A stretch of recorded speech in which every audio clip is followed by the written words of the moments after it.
Dos hermanas en la fe de una misma congregación, no esta sino otra, fueron muy amigas durante mucho tiempo, se llevaban muy bien. Pero un día, por algo insignificante, discutieron y cada una pensaba que tenía la razón, así que quedaron alejadas la una de la otra.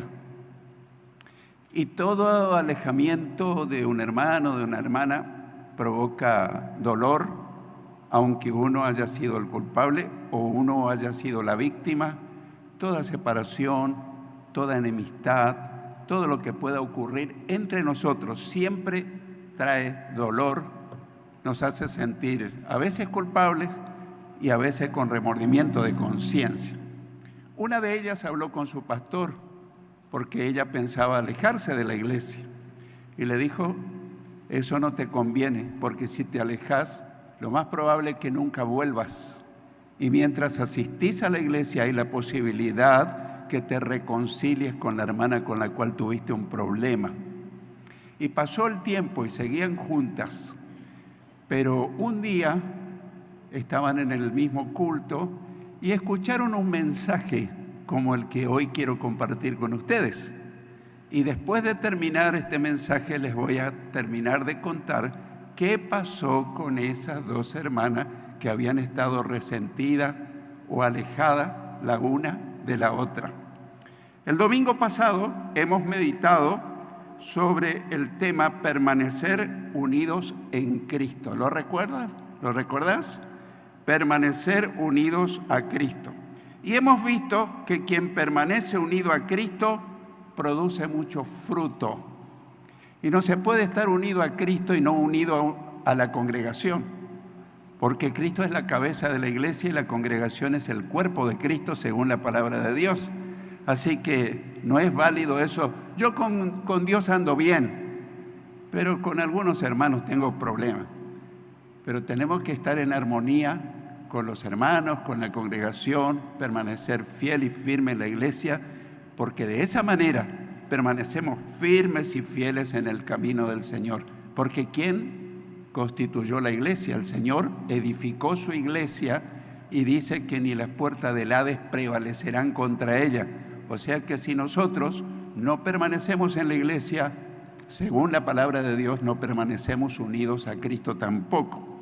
Ahora, el que permanece unido a Cristo y unido a sus hermanos produce mucho fruto. Eso hemos visto el mensaje anterior, el domingo pasado. ¿Y qué es ese fruto? Es lo que somos y es lo que hacemos. Es lo que somos y es lo que hacemos como discípulos de Cristo. Hoy continuaremos en el Evangelio del apóstol Juan, en el capítulo 15. En el mensaje anterior hemos abarcado los versículos 1 al 8, así que hoy continuamos con Evangelio de Juan, capítulo 15, a partir del versículo 9.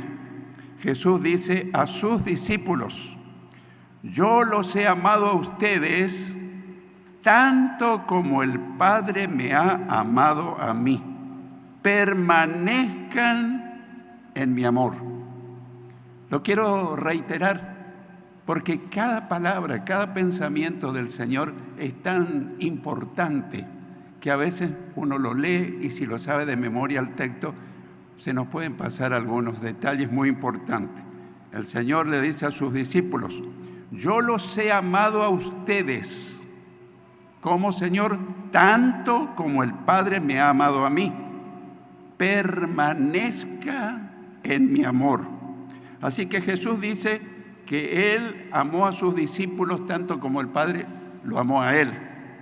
Y lo mismo le dice a todo verdadero seguidor de Cristo en este tiempo, porque nosotros no somos más ni somos menos que los primeros discípulos. Todos fuimos comprados por la sangre de Cristo, fuimos redimidos, salvados del juicio a la condenación, y hoy estamos acá porque somos seguidores de Cristo. Ahora nos preguntamos, ¿cómo habrá amado el Padre a su Hijo Jesús? ¿Te preguntaste alguna vez? Yo creo que no existe una palabra que pueda describir el amor de Dios hacia su Hijo Jesucristo. Yo creo que su amor fue inmenso, y lo es.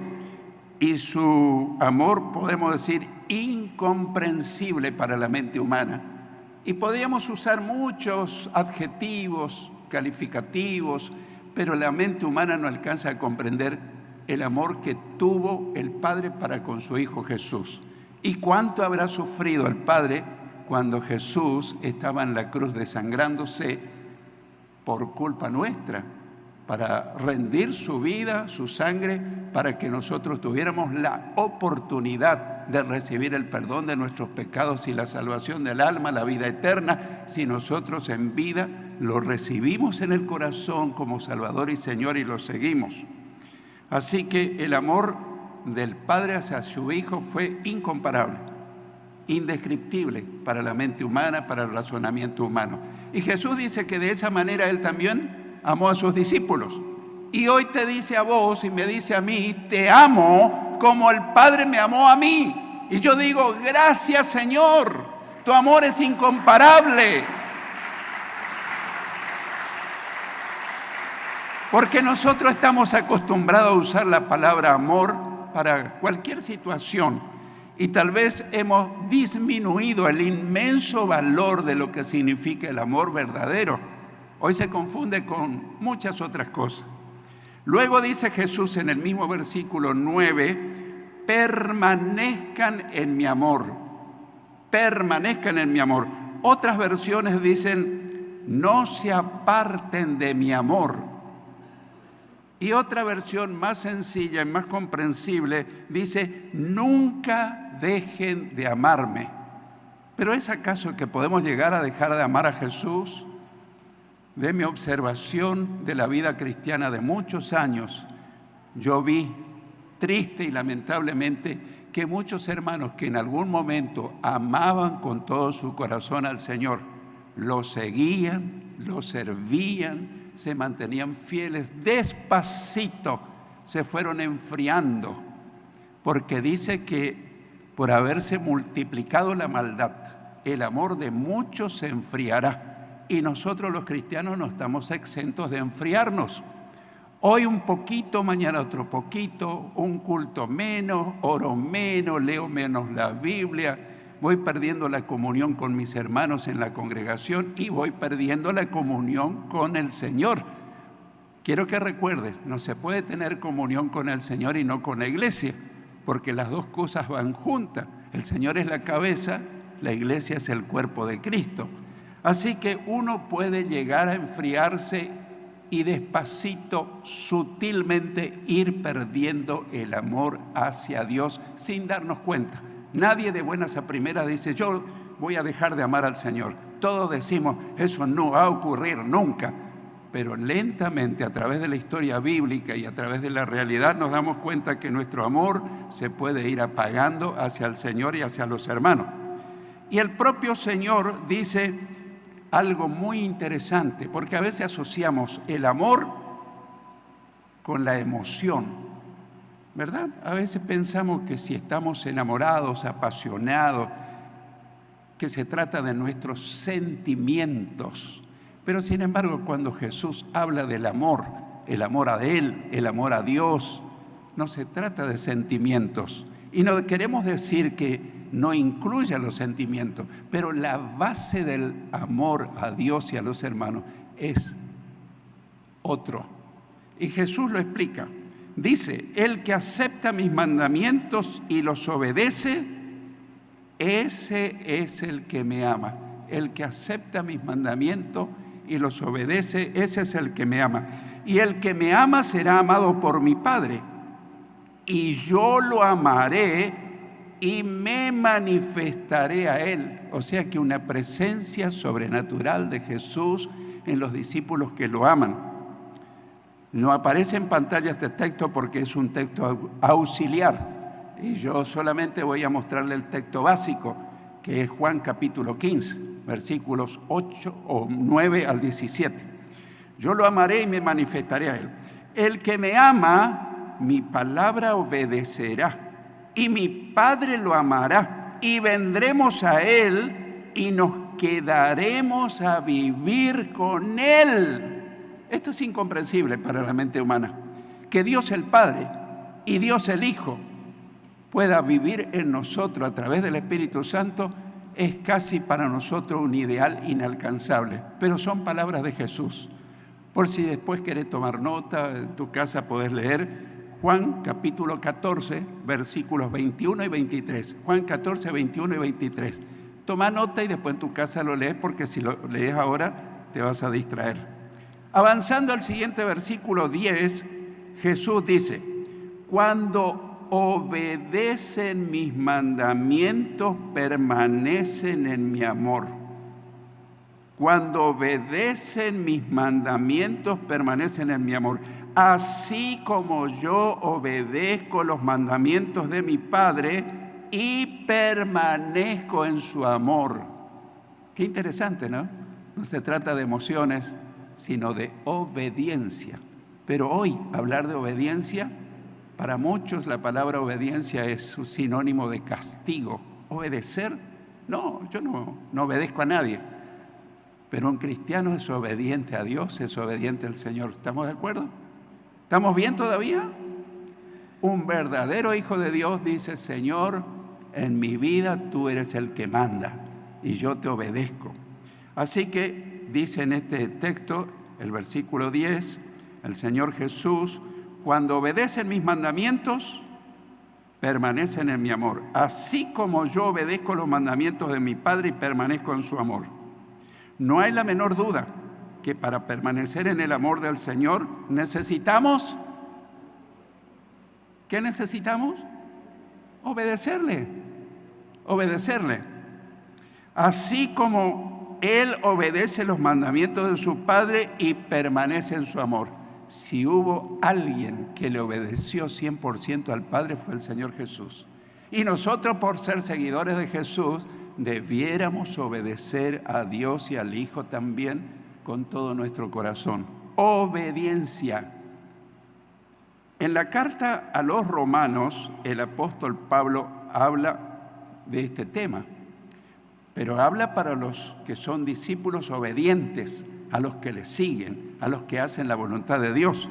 Dice el apóstol Pablo, inspirado por el Espíritu Santo: estoy convencido de que nada podrá separarnos del amor de Dios. Ni la muerte, ni la vida, ni los ángeles, ni los poderes y fuerzas espirituales, ni lo presente, ni lo futuro, ni lo más alto, ni lo más profundo, ni ninguna otra de las cosas creadas por Dios, nada podrá separarnos del amor que Dios nos ha mostrado en Cristo Jesús nuestro Señor.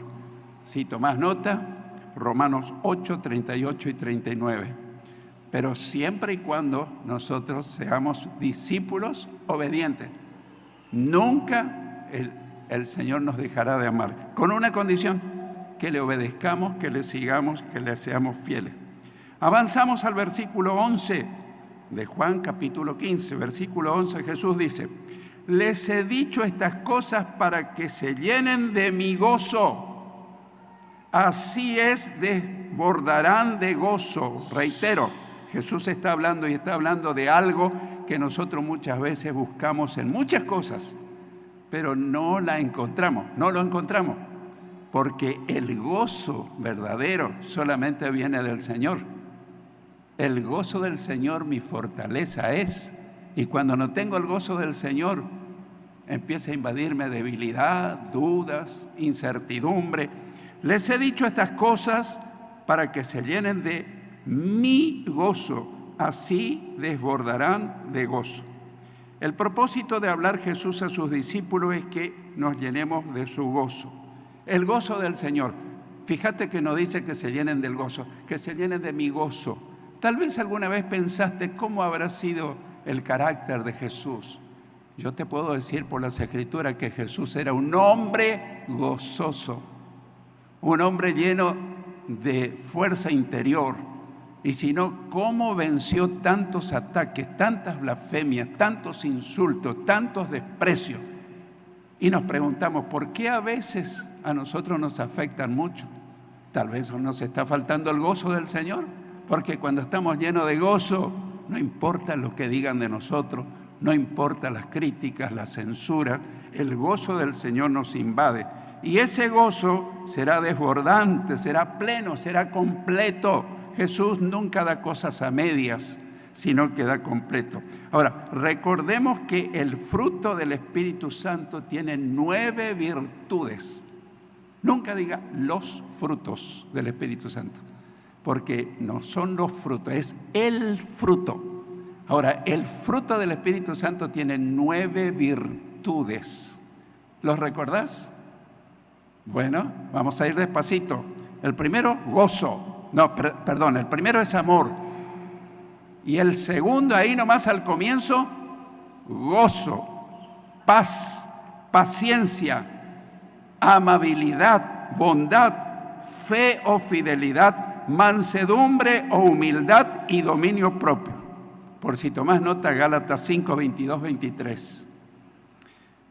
La alegría proviene de las circunstancias favorables. A veces usamos la palabra alegría con gozo. Incluso hay versiones bíblicas modernas que dicen la alegría reemplazando el gozo, pero eso no es correcto. La alegría nos viene cuando las circunstancias son favorables. Si tenés una casa nueva que habías soñado por mucho tiempo, ¿qué te provoca? Alegría, felicidad. ¿Tenés un vehículo nuevo? Tenés alegría.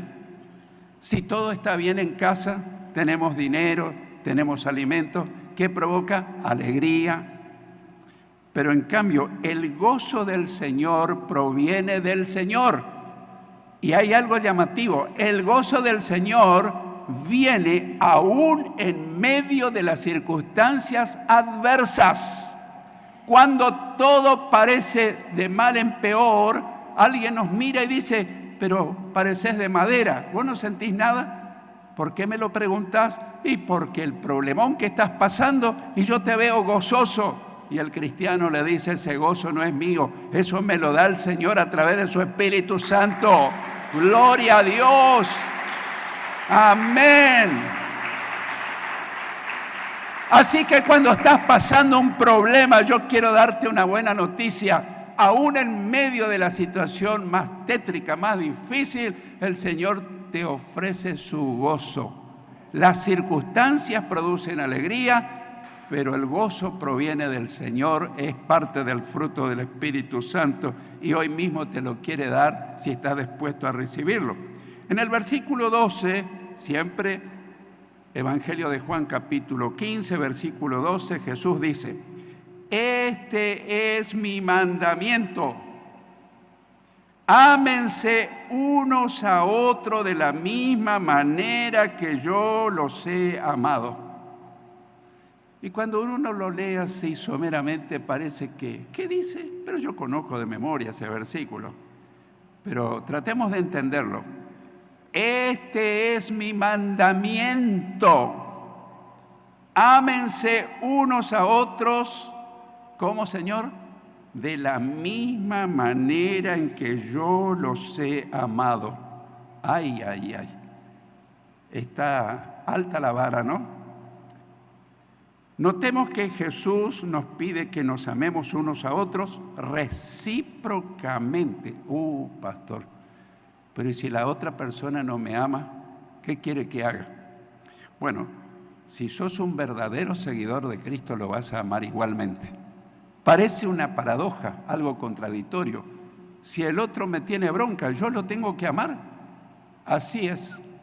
Cuesta. Si el amor de Jesús está en mi corazón, a pesar de que el otro no me quiera o me haya ofendido, o me haya dicho o hecho cosas que a mí me hirieron, yo lo voy a amar. ¿Por qué? Porque Jesús enseñó eso precisamente. En una ocasión Jesús dijo, quiero que escuches bien, amen a sus enemigos. Amen a sus enemigos, bendigan a los que los maldicen, hagan bien a los que los aborrecen y oren por los que los ofenden y los persiguen, para que demuestren ser hijos de su Padre que está en los cielos. Mateo 5, 44, 45. Hay otras versiones que creo que hay un errorcito. Para que sean hijos de su Padre que está en los cielos. Nadie se hace hijo de Dios amando a un enemigo, orando por el enemigo. Nos hacemos hijos de Dios cuando nosotros recibimos a Jesús en el corazón y lo aceptamos como nuestro Salvador y Señor, según Evangelio de Juan, capítulo 1, versículo 12. Pero acá, esta versión dice, para que así demuestren que son hijos del Dios que está en los cielos. Mateo 5, 44, 45. Te pregunto, no te quiero incomodar, ¿le amás también a aquellos que no te aman? Ay, ay, ay, qué pregunta más incómoda. Pero Jesús dice que nos amemos de la misma manera en que Él nos ha amado.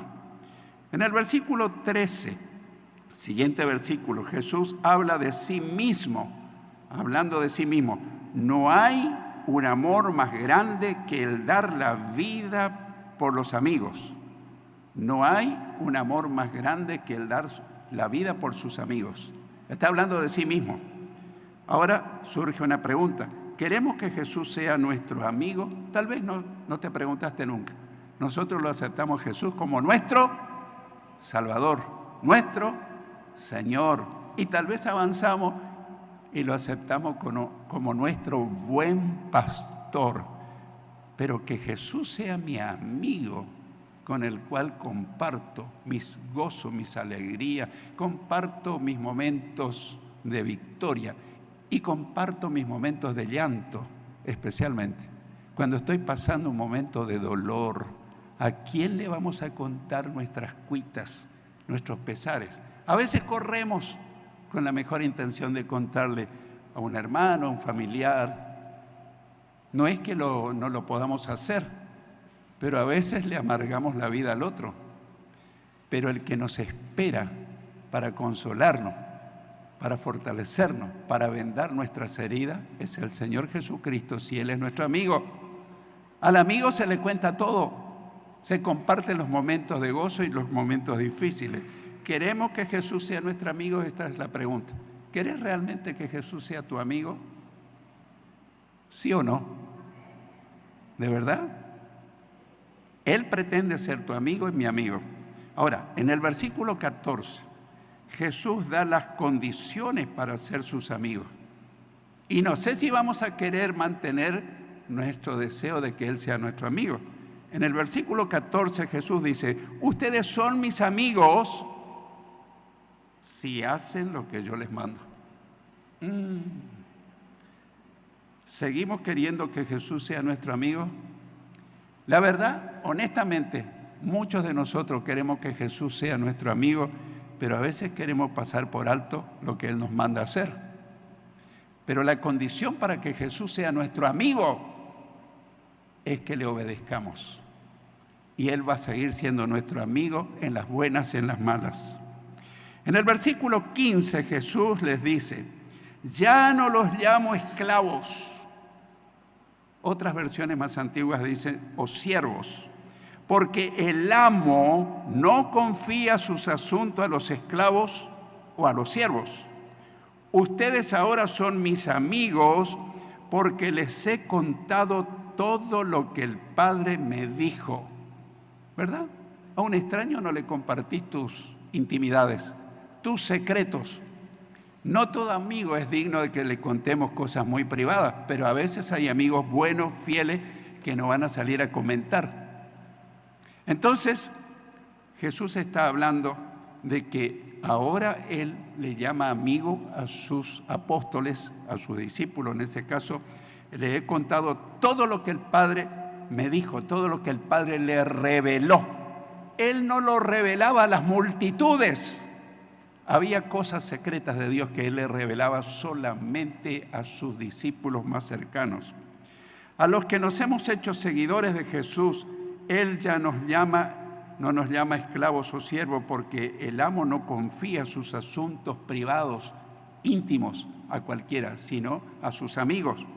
Y agrega, ustedes ahora son mis amigos porque les he contado todo lo que el Padre me dijo. Les reveló muchos misterios de Dios. Hay cosas que Jesús quiere contarle a cada discípulo, pero no a los creyentes. Creyente es uno que cree simplemente. ¿Crees en Jesús? Sí, yo creo en Jesús. ¿Le obedeces a Jesús? Ay. Bueno, el discípulo cree en Jesús, el discípulo le sigue, le obedece, le sirve, le ama, está con Jesús todos los días en oración, mantiene una relación íntima con el Señor. En cierta ocasión Jesús dijo, esto es muy importante, quiero que prestes mucha atención, nadie conoce realmente al Hijo. ¿A quién? A Jesús. Nadie conoce realmente al Hijo sino el Padre. Y nadie conoce realmente al Padre sino el Hijo. El que más le conoce al Padre, a Dios el Padre, es Jesús. Él vino para revelarnos cómo es Dios el Padre. Y acá viene la frase que quiero que preste atención. La dijo el Señor. Nadie conoce realmente al Padre sino el Hijo, y aquellos a quienes el Hijo quiera darlo a conocer. Otras versiones dicen quiera revelarlo. Dios quiere revelarte cosas secretas de Dios, cosas que nadie sabe. Y Dios no te va a revelar cosas íntimas sino sos amigo de Jesús. Por eso hay algunos que dicen, Dios me avisó, Dios me advirtió, y pasa el tiempo y se cumple. ¿Por qué? Porque Dios le anticipó lo que iba a ocurrir, le reveló un secreto. A Dios no se lo conoce con estudios académicos. Podemos estar en un seminario muchos años, estudiar muchas materias y no conocer a Dios. Pero tal vez nos fuimos a un seminario y podemos conocer estrechamente a Dios. ¿Por qué? Porque Jesús nos revela cómo es el Padre, a través de una revelación del Espíritu Santo. Ese pasaje que acabo de citar está en Mateo capítulo 11, versículo 27. Avanzamos al versículo 16. Jesús les dice, ustedes no me eligieron a mí, yo los elegí a ustedes. Ustedes no me eligieron a mí, yo los elegí a ustedes. Les encargué que vayan y produzcan frutos duraderos, así el Padre les dará todo lo que pidan en mi nombre. Este versículo es realmente importante. Quiero repetirlo y quiero que lo escuche con suma atención. Ustedes no me eligieron a mí, y esa expresión del Señor confunde a muchos cristianos evangélicos. Y te voy a decir por qué. Los calvinistas creen que Dios eligió a algunos para que sean salvos y vayan al cielo, y eligió a otros para que se pierdan y vayan al infierno. En la eternidad pasada, según los calvinistas, Dios dijo, a este lo salvo y a este lo mando al infierno. Es la herejía teológica más grande que proviene de un tal Calvino, un supuesto teólogo. Yo digo un pseudo teólogo, porque Dios le ama a toda la humanidad. ¿Qué dice Juan 3:16? Porque de tal manera amó Dios al mundo que ha dado a su Hijo único o unigénito, para que todo aquel, cualquiera, que cree en Él no se pierda, sino que tenga vida eterna. Ahora dice, no me eligieron ustedes a mí, yo los elegí a ustedes. Ya vamos a aclarar. Les encargué que vayan y produzcan frutos duraderos, así el Padre les dará todo lo que pidan en mi nombre. Así que si yo no produzco fruto, el Padre no me da, no me responde a mis oraciones. Jesús eligió a esos discípulos para que sean sus apóstoles. No los eligió para que sean salvos. Ya eran salvos, ya eran discípulos. Y de entre todos los discípulos, dice la Biblia que se pasó una noche orando. Y al amanecer fue a la montaña y eligió a 12 de ellos. Así que Jesús eligió a esos discípulos para que sean sus apóstoles. No los eligió para que sean salvos, los eligió para que sean sus discípulos, sus apóstoles. Porque antes ellos habían decidido seguirlo usando su libre albedrío cuando el Señor los llamó para que lo siguieran. Y el propósito de seguir al Señor es producir frutos duraderos que permanezcan. Y recordemos que en este contexto los frutos de los discípulos son ¿Recordamos todavía? ¿Cuál es el fruto? Lo que somos y lo que hacemos. Eso lo vimos extensamente en el mensaje anterior. Lo que somos, ¿cómo somos como discípulos? ¿Qué hacemos como discípulos del Señor? Si somos fieles en lo que el Señor nos pide, el Padre nos dará todo lo que le pidamos en el nombre de Jesús. Y quiero concluir con el versículo 17, con un solemne mandamiento. Un solemne mandamiento. Dice Jesús: este es mi mandato. Ámense unos a otros. Este es mi mandato. Ámense unos a otros. No es una sugerencia, ni siquiera es tampoco un consejo. Te aconsejo que se amen ustedes. Te sugiero, no, este es mi mandato. Es un mandamiento, una orden para que todo seguidor de Jesús lo ponga en práctica. Y en la primera carta de Juan, estamos casi concluyendo, pero quiero que escuche con atención. La primera carta del apóstol Juan, no Evangelio de Juan, primera carta de Juan, dice: si alguno dice yo amo a Dios y al mismo tiempo odia a su hermano, es un mentiroso. Pues si uno no ama a su hermano a quien ve, tampoco puede amar a Dios a quien no ve. Jesucristo nos ha dado este mandamiento, que el que ama a Dios, ame también a su hermano. Primera de Juan, capítulo 4, versículos 20 y 21. Y ahora quiero contarte qué pasó con esas dos hermanas, para concluir. Estaban alejadas la una de la otra. Dejaron de dar fruto. Asistían a la iglesia, pero no producían fruto. Eran como un sarmiento o una rama seca. Las hojas, hablando simbólicamente de sus vidas, estaban marchitas, no producían fruto. Pero después de escuchar este mensaje, cada una fue tocada profundamente por el Espíritu Santo. Y las dos empezaron a llorar. Y se aproximaron la una a la otra. Y ahí no discutieron quién había tenido razón, quién había sido la que estuvo en la falta. Dijeron: no importa quién cometió la falta, yo te pido perdón si te lastimé. Y la otra dijo lo mismo. Después de escuchar este mensaje, lo tomaron muy en serio, se abrazaron, se reconciliaron y a partir de ahí se regocijaron con el gozo del Señor y muy pronto empezaron a producir fruto, porque una rama seca puede reverdecer cuando amamos a los hermanos, cuando permitimos que el Espíritu Santo inunde nuestra vida y cuando estamos unidos en Cristo. El que tenga oídos para oír, que oiga lo que el Señor te dice y me dice.